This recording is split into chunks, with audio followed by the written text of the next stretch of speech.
Magandang araw sa ating lahat. Malapit na naman ang halalan at muli tayong binibigyan ng pagkakataong pumili ng mga lider na magtutulak sa atin patungo sa pagbabago.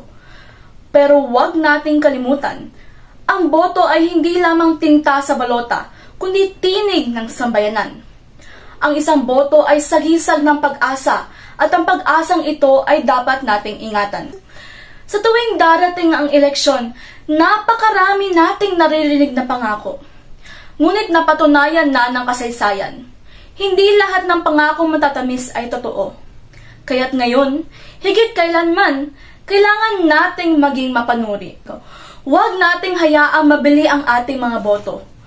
Huwag nating hayaang ang mga kinabukasan ng ating mga anak ay pagpapalit lamang sa ilang pisong padulas. Ang tunay na pagbabago ay hindi binibigay. Ito'y pinipili, ipinaglalaban, at sinisimulan sa ating mga balota. Pagboto ng matalino ang ating unang hakbang, kilatisin natin ang mga kandidato, ang kanilang mga nagawa, hindi lamang ang kanilang mga salita. Pagboto ng matalino naman ang katuparan, ang pagpili ng tama kahit mahirap, kahit hindi siya ang sikat, kahit hindi siya ang gusto ng karamihan. Sapagkat sa huli, ang ating boto ay hindi lamang para sa kanila, kundi para sa kinabukasan ng buong Pilipinas. Mga kababayan, isipin natin, bawat boto ay parang binhi.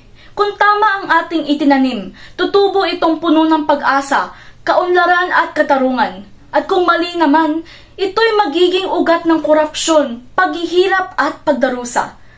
Nasa ating mga kamay kung anong klaseng lipunan ang ating itatanim para sa susunod na mga henerasyon. Kaya sa darating na halalan, tayo'y manindigan.